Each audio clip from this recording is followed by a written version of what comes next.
Damai sejahtera Allah yang melampaui segala akal, itulah kiranya yang memelihara hati dan pikiranmu dalam Kristus Yesus Tuhan kita. Amin. Firman Tuhan yang akan kita renungkan pada hari ini, Minggu ke-10 setelah Trinitatis, tertulis dalam kitab Yesaya pasal 58 ayat yang ke-9b hingga ayat yang ke-14. Demikian tertulis, apabila engkau tidak lagi mengenakan kuk kepada sesamamu dan tidak lagi menunjuk-nunjuk orang dengan jari dan menfitnah, apabila engkau menyerahkan kepada orang lapar apa yang kau inginkan sendiri dan memuaskan hati orang yang tertindas, maka terangmu akan terbit dalam gelap dan kegelapanmu akan seperti rembang tengah hari. Tuhan akan menuntun engkau senantiasa dan akan memuaskan hatimu di tanah yang kering dan akan membarui kekuatanmu.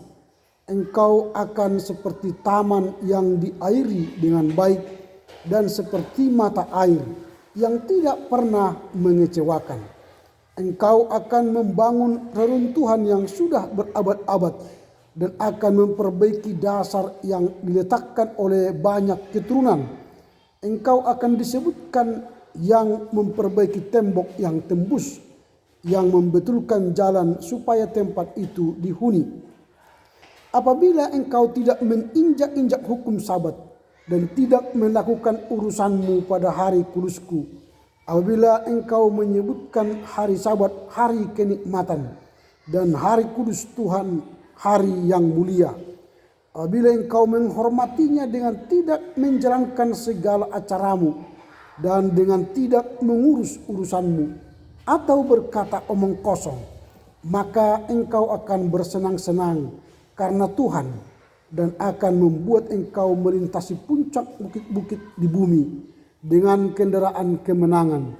Aku akan memberi makan yang engkau dari milik pusaka Yakub bapa leluhurmu, sebab mulut Tuhanlah yang mengatakannya. Demikian firman Tuhan, kita sambut dengan nyanyian. Yes. Kita nyanyikan. Yesus, lihat umat-Mu yang mendambakan berfirman dan arahkan padamu hati dan seluruh indera, hingga tarian di dunia kau dekatkan pada sorga. Horas Dita Sudena.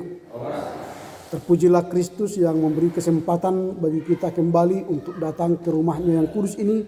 Setelah 1 minggu kita meninggalkan persekutuan di rumah Tuhan ini untuk melakukan segala karya, persekutuan, pengabdian kita di tengah keluarga, gereja dan masyarakat.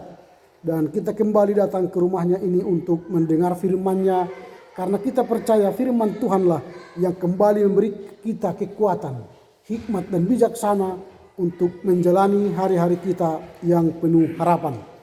Dalam minggu ke-10 setelah Trinitatis ini kita akan mendengar firman dengan tema ibadah yang berkenan kepada Tuhan. Ibadah yang berkenan kepada Tuhan. Ibadah yang berkenan dan benar adalah ibadah yang pada satu sisi menunjukkan kita melakukan ritus ibadah dan melakukan seremonial ibadah. Misalnya seperti kita datang beribadah pada hari Minggu, ibadah keluarga, ibadah pribadi, membaca firman, berdoa, bernyanyi dan sebagainya. Kalau dalam teks kita menghargai perayaan-perayaan dan menghargai Sabat. Dikatakan dalam teks tadi, kalau kita menjadikan Sabat itu sebagai kenikmatan, keindahan, maka itu adalah sebuah ibadah yang benar. Itu satu sisi. Artinya kita melakukan tugas rutin sebagai orang yang percaya, datang beribadah kepada Tuhan, menyembahnya dan memujinya. Tetapi di sisi lain, ibadah yang seremonial dan ibadah yang ritual itu harus dilanjutkan dalam tindak nyata, di kehidupan nyata. Artinya setelah pulang beribadah seremonial dan ritual, kita kembali ke masyarakat, kita kembali ke keluarga, melakukan tindak nyata dari ibadah itu. Artinya ibadah yang ritus akan dilanjutkan dengan ibadah yang aksi.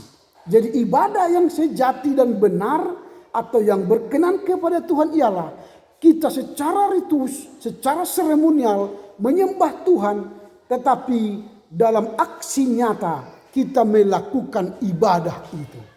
Jadi ibadah itu adalah aksi nyata dalam kehidupan kita sehari-hari. Itulah ibadah yang berkenan bagi Tuhan.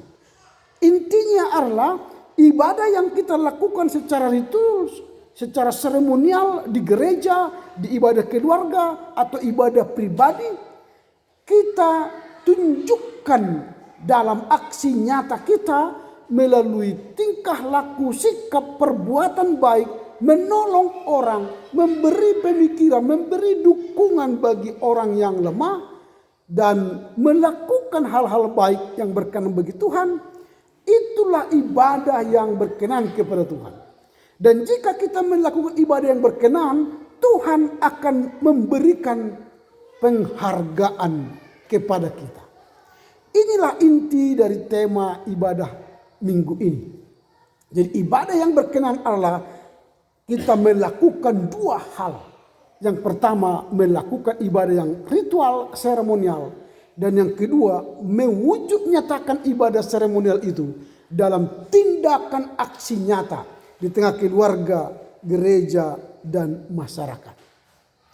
Nah, pertanyaan kita sekarang ialah, apakah yang bisa kita lakukan sebagai perwujudan ibadah yang seremonial? Apakah tindakan atau aksi nyata kita yang kita boleh tunjukkan kepada keluarga, kepada masyarakat, bahwa kita sudah melakukan ibadah yang berkenan kepada Tuhan.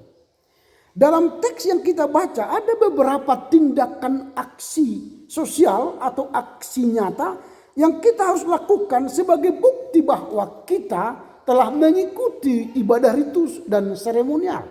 Yang pertama, jangan kita mengenakan kuk kepada sesama manusia dan tidak menunjuk-nunjuk orang dengan jari dan menfitnah. Itu ada di dalam ayat 9. Jadi kuk itu ialah beban. Jangan kita menaruh beban ke orang lain. Jangan kita menaruh masalah kepada orang lain. Jangan kita memberikan pergumulan kepada orang lain.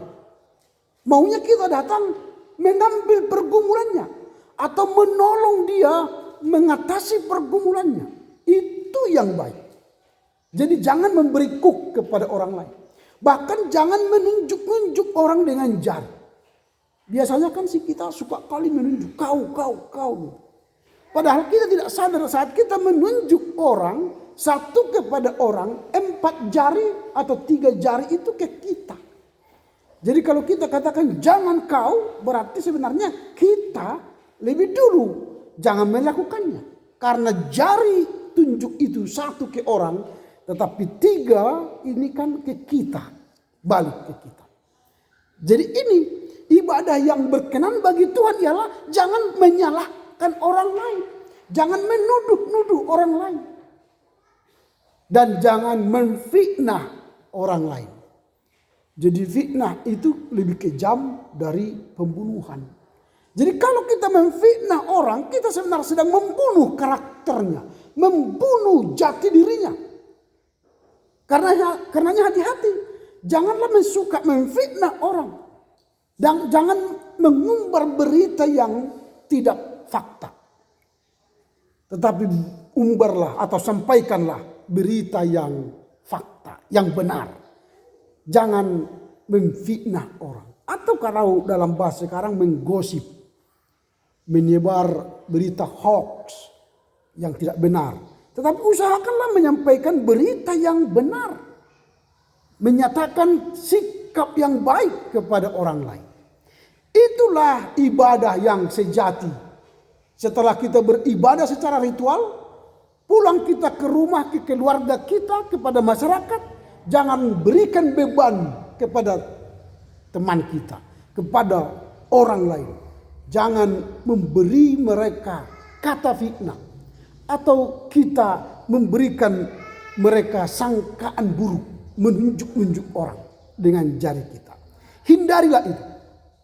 Yang kedua dari teks ini yang kita pelajari ialah apabila kita memberi makan orang lapar. Artinya kalau kita habis beribadah lalu kita memberi orang makan, menolong orang yang kelaparan, baik kelaparan dalam hal iman, baik kelaparan dalam hal jasmani, maka itu adalah ibadah yang berkenan kepada Tuhan. Sering kita mengatakan begini dalam doa makan ini, sering ya. Ya Bapa, berkatilah mereka yang tidak dapat makan hari ini, supaya mereka mendapatkan sukacita seperti kami di tempat ini. Wah, ini doa orang-orang Kristen pada saat makan. Habis dia berdoa, amin, makan, tiba-tiba mereka pulang atau pergi berjalan, ada orang minta-minta, dia tidak memberi makan. Berarti doanya tidak dikerjakan. Kalau kita tidak mau memberi orang makan, jangan berdoa seperti tadi. Ya Tuhan, berkatilah mereka yang tidak dapat makan, seperti kami yang dapat makan hari ini. Lalu Tuhan suruh orang minta makan ke kita, lalu kita tidak mau memberi dia makan. Yang kita suruh Tuhan memberi makan, bukan kita. Itu namanya ibadah yang tidak berkenan. Kalau kita berani berkata, Tuhan berkatilah mereka yang tidak makan. Kalau ada orang minta makan, berilah makan. Berapalah 2.000? Apakah kita akan miskin kalau memberi 2.000 kepada mereka yang minta-minta di jalan sana? Mungkin kita kali-kali, berapa kali lampu merah? 10 kali lampu merah, 10 kali 2.000, 20.000. Enak aja dia katanya kan. Berkali-kali kita. Kalau Tuhan berkali-kali ke kita, wah tiap hari kalian minta-minta, kali-kali gini. Wah banyak kali kau minta kepada aku, kata Tuhan lagi dibalikkan ke kita. Maka kita kan tidak mendapatkan apa-apa. Nah ini yang kita lakukan. Habis kita beribadah, ada orang kelaparan dalam hal pertolongan, kelaparan dalam hal ide pemikiran, dalam hal ekonomi, dalam hal makan, tolonglah mereka. Artinya kita harus peduli dengan sesama kita. Orang yang peduli dengan sesama itu adalah orang yang sedang beribadah. Jadi ibadah itu tidak hanya 2 jam di gereja, tapi ibadah itu ialah sepanjang hari kehidupan kita memberi orang makan, menolong orang makan, itu adalah ibadah yang berkenan kepada Tuhan.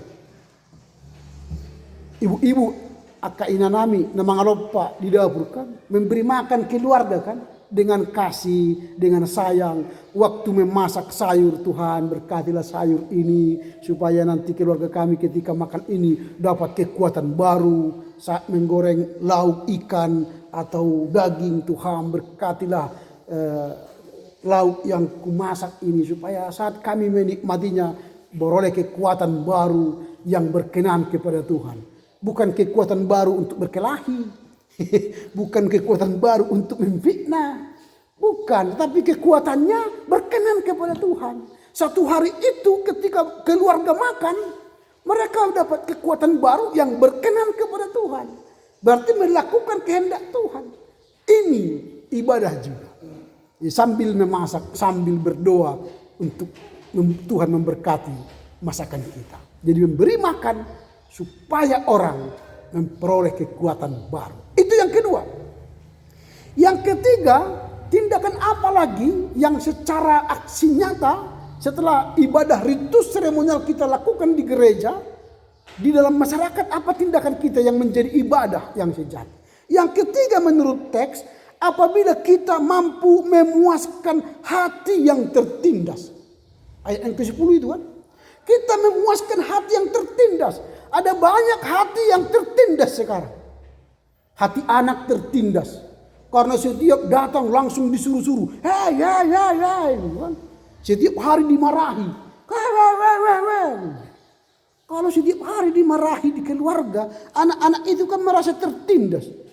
Mama ini banyak kali pekerjaan yang kasih. Baru pulang sekolah udah banyak daftar tugas. Kapan lagi istirahat? Kapan lagi menikmati masa muda ini? Kan gitu ya, tertindas. Suami pun bisa tertindas melihat istri. Istri pun bisa tertindas melihat suami. Kan? Hati yang tertindas setiap hari.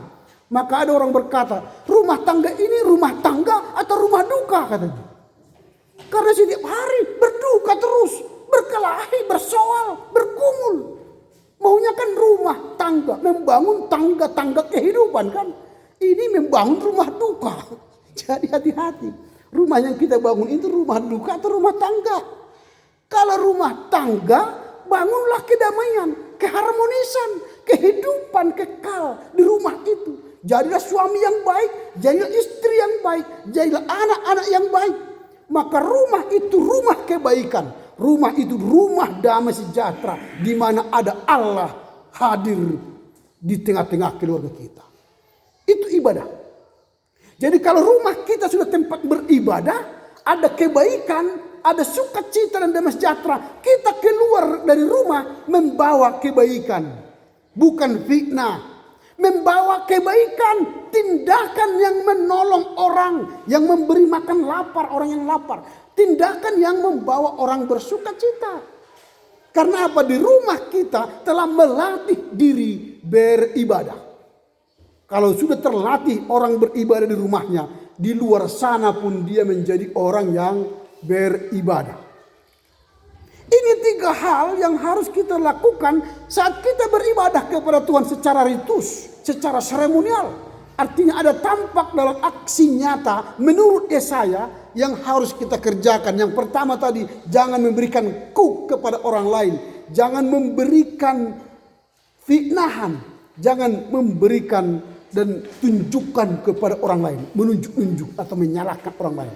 Yang kedua tadi, berilah orang makan, orang lapar makan. Dan yang ketiga, kita harus memuaskan hati orang yang tertindas. Adakah manfaat orang yang beribadah, yang berkenan kepada Tuhan, baik yang beribadah ritus dan beribadah dalam aksi nyata dalam kehidupan sehari-hari? Ada. Nanti kalau kita baca ayat yang ke-11, mari kita baca dulu ayat yang ke-11 secara bersama-sama. Ayat yang ke-11 kita baca bersama-sama, 2, 3, ya. Tuhan akan menuntun engkau senantiasa dan akan memuaskan hatimu di tanah yang kering dan akan membarui kekuatanmu. Engkau akan seperti taman yang diairi dengan baik, yang seperti mata air yang tidak pernah mengecewakan.